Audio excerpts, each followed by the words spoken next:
Hey guys, returning to the Aficionado channel and Reefs.com, and this is the day 2 and the wrap-up video of Reef Palooza Orlando 2021. Man, what a show it has been. But before we get into the whole segment, I would like to show you a little bit behind the scene of everything of the show to let you guys know how this show even happened during all this pandemic and uncertainty. Let's go get together with Lou and let's explain how this happened. Check it out. Hey guys, welcome to Reef Palooza Orlando 2021.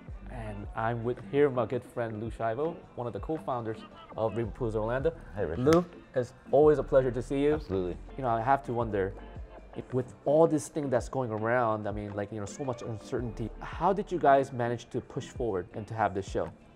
That's a great question. It really took a lot of energy out of us, you know, planning it and trying to kind of maneuver around the restrictions and different kind of protocols that were put in place by our government, local governments and CDC. Right. So our original plan was to set out and always follow the CDC guidelines to a T for everyone's safety and well-being. So what we decided to do is, you know, split the show into 2 shifts. Right. And we self-imposed a restriction limit originally to, you know, 1,000 per shift. So that would enable us to kind of like keep the crowds from coming in as thick as they usually are at Reef Palooza. Yeah. In addition to that, we decided to make the aisles much wider this year, and we cut back the vendor count by about 30%. Wow, yeah, I noticed that before. I mean, before it was so many people, it was like, you know, like it like at times, at the peak hours, we'd almost felt like, you know, like kind of like cramped a little bit. And there was so many, you know, vendors and such. But I noticed a lot of space this year. You know, like, and then you know, like I also noticed so many different like hand sanitizing stations and other stuff. I mean, I guess those are some of the minor stuff that you guys you know, put in place. Yes, yeah. A couple of days ago, when our president made the announcement that they were lifting a lot of the restrictions nationally. You know, we were faced with more of a challenge because, you know, we were caught right in limbo time. You know, we've all put all these protocols in place, and we were planning on going through to the 150%. But as you come to realize that when they kind of got a little bit more lax on the mandates, we wanted to follow right along. You know, whether it was either more mandate or less mandate, we wanted to kind of be, you know, follow along with the CDC guidelines. So when they recommended mask optional for folks that have the shot or those that have the shot, you know, we decided to make vaccinated. You know, we decided to make it optional. You know, make it an optional thing. And I think the people embraced it. You know, they came out this weekend. A lot of people were very respectful, had their mask on, asked to say, you know, what's the situation this weekend? And we just said simply, you know, it's your choice to wear a mask or not. We're still encouraging distancing, you know, as much as possible. And like you mentioned, the hand sanitizer stations, we kept those in place. You know, but it was kind of refreshing to see that we felt like everybody embraced what we did and our efforts that we made to try to make it a safe show. And you know, what was also surprising was that you guys sold all your tickets online and like nothing really at the door. I guess that's to kind of like avert the crowd gathering in, like to purchase the tickets outdoor, I guess, right? Yeah, exactly. Well, the original idea was to kind of have the tickets purchased and have the crowds disperse.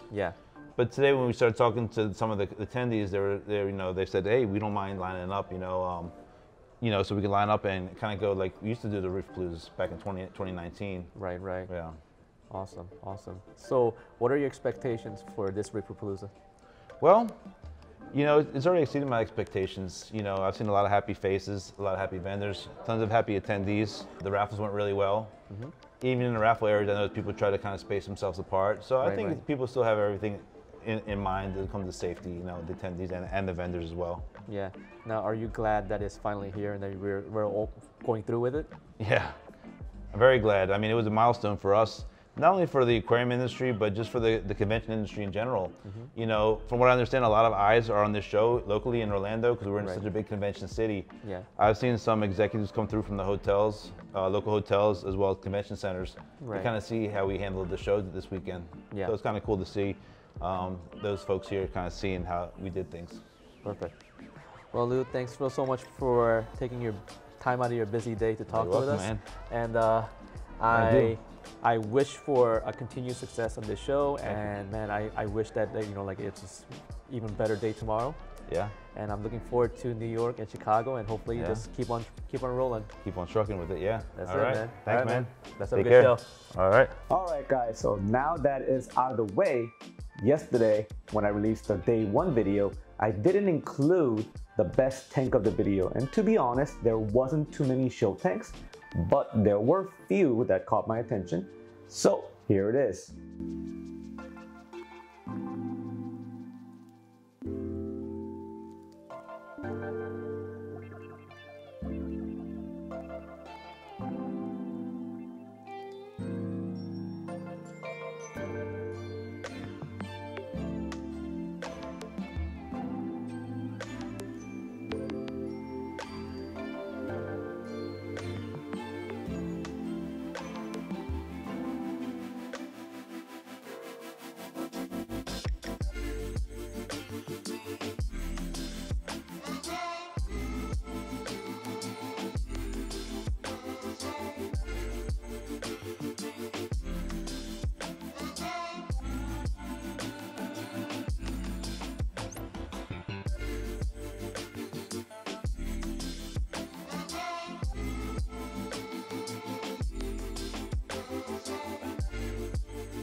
Now, with that out of the way, let's talk about one of the main reasons why you would attend to these shows, and some of the things that I usually tell all the attendees or people that's contemplating on attending.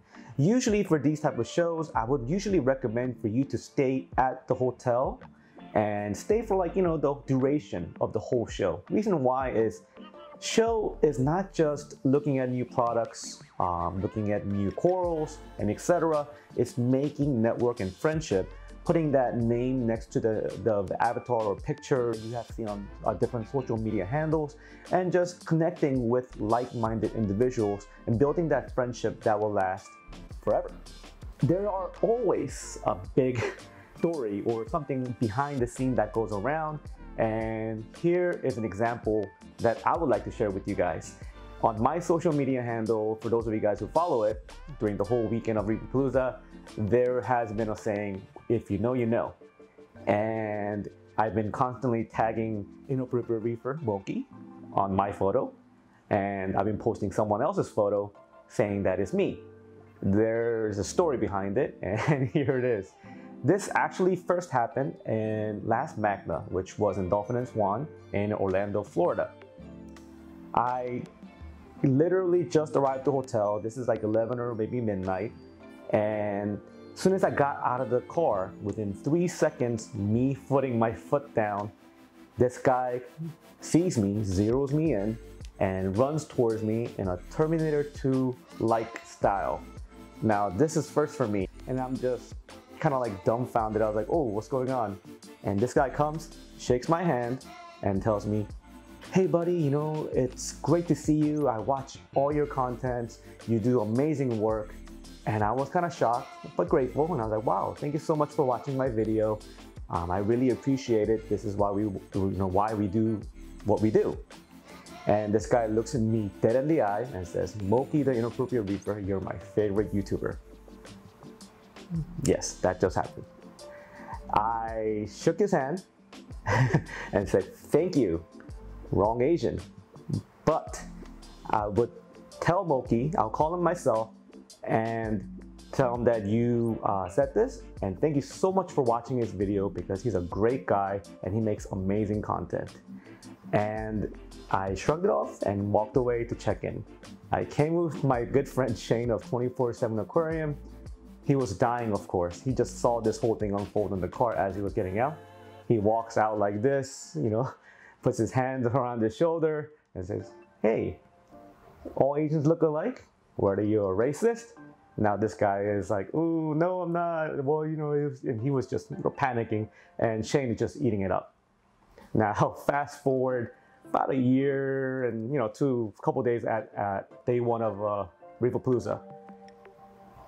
It was right like 2 o'clock in the morning, and I was answering some questions and such to a different hobbyists, and this guy approaches me and he's asking a whole bunch of questions about the content that I have made previously. And I sit there for about 30-40 minutes and answer everything, and he tells me, hey man, I am so glad that you're not mad at me and that you don't hate me. And I'm like, hate you? I don't even know you. Why would I hate you? And he said, well, when I first met you, I thought you're Moki the Inappropriate Reefer. And I said, you! And Shane, which he was about like maybe 50-60 meters away from me, I yell across the hall, Shane, come over here. And he just comes on running, fully, like panicked, seeing like something happen. He's like, what's going on?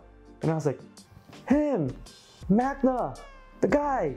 And he looks him dead in the eye, points at him and says, racist. And everybody was just laughing. And what a great story that was.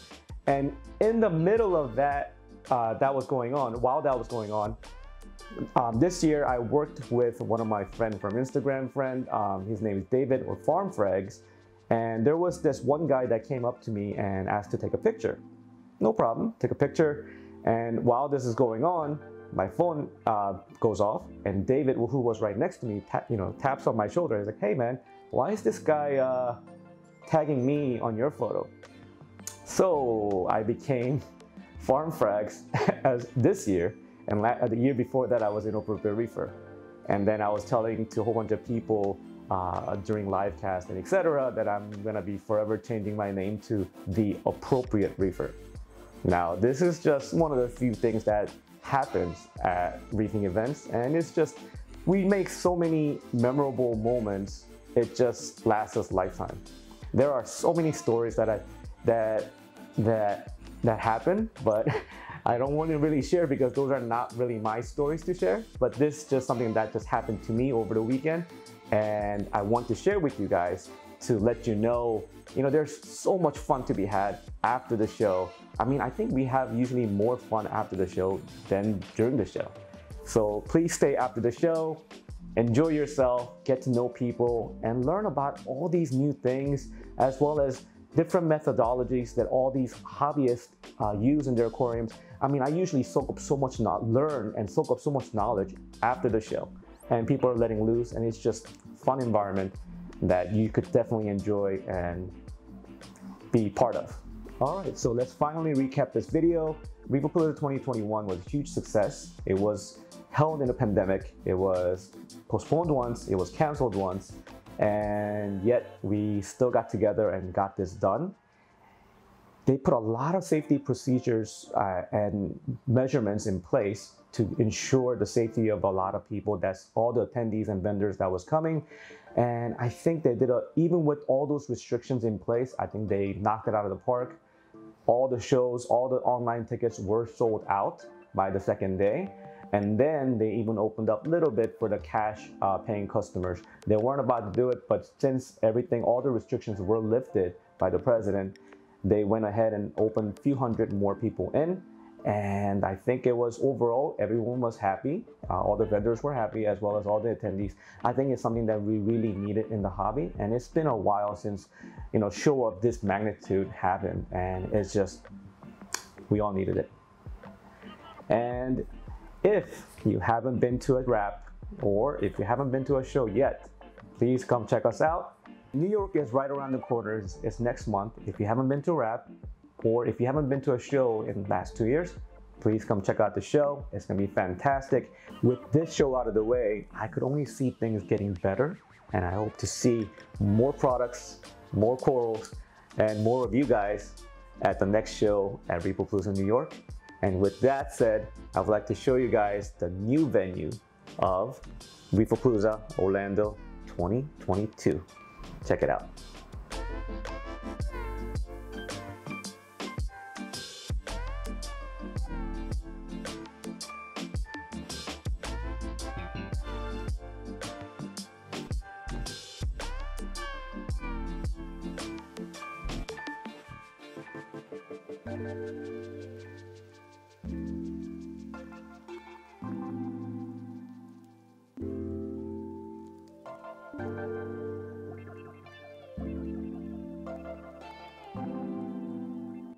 Alright guys, this is a sneak preview of 2022 Orlando Reef Palooza's new location.